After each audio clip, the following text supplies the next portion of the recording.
Trojan War, a legendary conflict that has captured the imaginations of people for centuries. But was it just a myth, or did it really happen? In this video, we will delve into the age-old question and explore the historical and architectural evidence to uncover the truth behind this epic tale. But before we begin, don't forget to hit that subscribe button and join our community to stay up to date on our latest videos. Let's start it from the beginning of the war.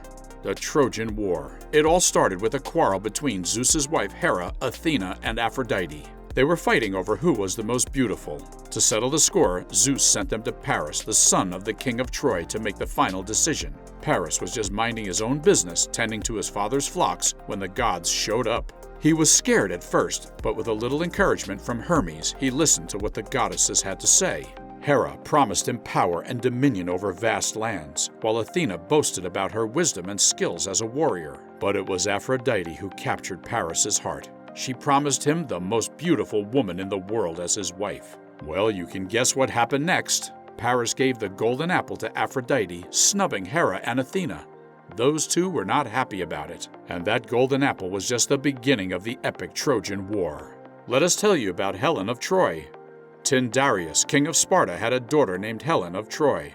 Many Greek men came to her father's court to ask for her hand in marriage because of her famed beauty.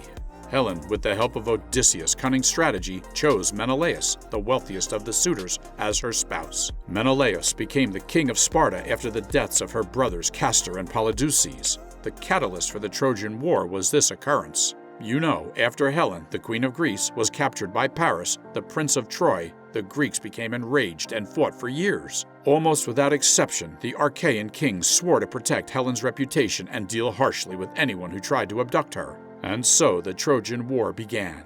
You should know about the abduction of Helen. Paris set sail to Menelaus' palace in Sparta, taking advantage of his absence.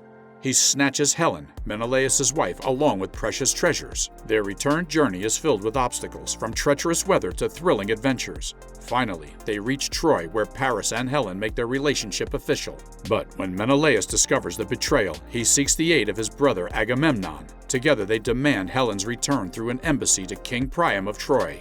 Their pleas are met with refusal, setting the stage for an all-out war between Troy and the Greeks. Swords clash, heroes rise, and legends are born as the Trojan War unfolds. Did you know about the Greek forces? After Helen's abduction, Agamemnon rallies the former suitors, urging them to honor their oath and seek punishment. Menelaus seeks help from Nestor and Antilochus, who convince the reluctant Odysseus to join. Odysseus initially tries to avoid it with a crazy act, but Palamedes exposes him. Achilles is hidden on Skyros, but Odysseus discovers his whereabouts. The army gathers with an oracle predicting success when courageous leaders clash. You will be amazed to know the sacrifice of Iphigenia. The narrative of Iphigenia and how her death aided the Greeks in their war against Troy will be discussed. The Greek fleet was prepared to set sail for Troy, but there were no favorable winds. The army's leader, Agamemnon, has offended Artemis by slaughtering one of her sacred animals. He satisfied her by offering up his eldest daughter, Iphigenia, as a sacrifice. Orestes, Iphigenia's brother, and Achilles both felt strongly that she should not perish. They did everything they could to halt the sacrifice, but in the end, Iphigenia gave her life so that her father's reputation would be preserved. But before the blade could strike her, Artemis switched her out for a deer.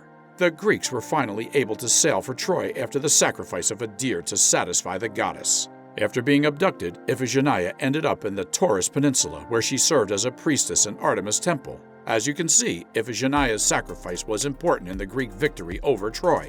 Let us explain about the departure for Troy. So, on their way to Troy, the Achaeans stopped at Delos, where they met the king of the island, Anios. He suggested that they stay in Delos, and his daughters, Inotropoi, would provide them with food during the siege. But the Achaeans refused and kept his offer as a backup plan. The next stop was the island of Chryse, where they had to appease the goddess Chryse. Philoctetes, the son of Poion, and Deimonassa got bitten by a snake and was left on Lemnos. The Achaeans then stopped at the island of Tenedos, where Achilles killed the king of the island and chased his sister, Hemithia, but she managed to hide. Later on, a quarrel broke out between Achilles and Odysseus over how they would take Troy. Agamemnon listened to them and rejoiced because he remembered the Delphic oracle that the quarrel between the brave would be a good sign for the outcome of the war. Now let us talk about the Palladio. The Palladium, a wooden statue of Pallas Athena, was stolen by Odysseus and Diomedes from the temple of Pallas Athena in Troy. Helen had informed the Achaeans that removing the Palladium was a prerequisite to conquering Troy. Odysseus, ever the astute strategist, decided to spy on the Trojans by posing as a beggar. Helen was suspicious of his identity and sought to question him, but Odysseus evaded her every question. She invited him to her home, where she filled him in on the Trojans' plans. He and Diomedes broke into the city via a sewer, slaughtered the guards, and took the Palladium. Odysseus tried to claim all the glory for himself by asking Diomedes for the Palladium on the way back to the Achaean camp. Odysseus raised his sword at Diomedes when he refused, but Diomedes was too powerful for him. They returned to the camp with the Palladium in tow. You will be surprised to hear about the Trojan Horse. The Achaeans, after years of fighting, devised a strategy to take Troy. They constructed a huge wooden horse and loaded it down with their most courageous soldiers, leaving it outside the city walls as an offering to the goddess Athena. The Trojans, convinced of their victory, brought the horse inside the city walls. But the Achaeans were already hidden inside, waiting for the right moment to strike. Helen thought the horse was a trap and used her magical abilities to try to expose the Achaeans, making matters even worse. Odysseus, the most cunning of the Achaean heroes, anticipated her move and kept the secret from the Trojans. While the Trojans celebrated their victory, the man who had been left behind as a decoy, Sinon, looked on from a distance. He knew it was time to attack the Achaeans when he saw their signal. The destiny of Troy was thus determined after years of fighting and treachery. You will be amazed to know the fall of Troy.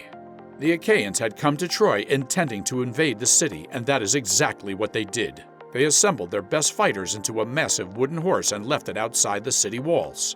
The Trojans took the horse inside, thinking it was a gift. The Achaeans, buried within the horse, however, had already accessed the secret compartments and were prepared to launch an attack. Once the Achaeans were inside, they let the rest of the army in to slaughter the sleeping Trojans. The Achaeans won a bloody and savage triumph.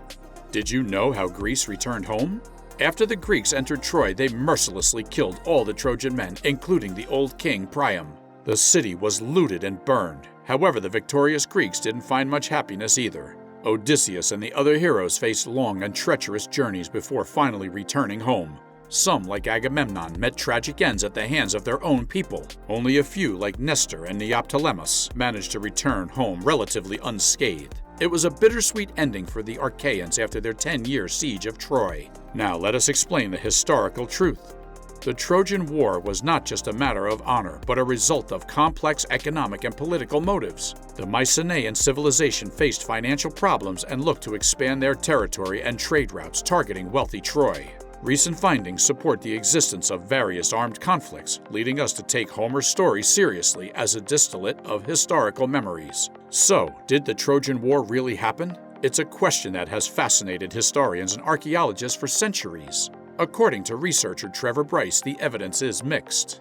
While there is a documentation of a city believed to be Troy and its topography matches that of a real-life city, there are also arguments that the city was destroyed by earthquakes and later inhabited by people from southeastern Europe. Some experts believe that the Trojan War was just a myth, while others believe it may have some basis in reality. The answer is still up for debate. The evidence suggests that there might be some truth to the ancient tales, but the full picture remains a mystery.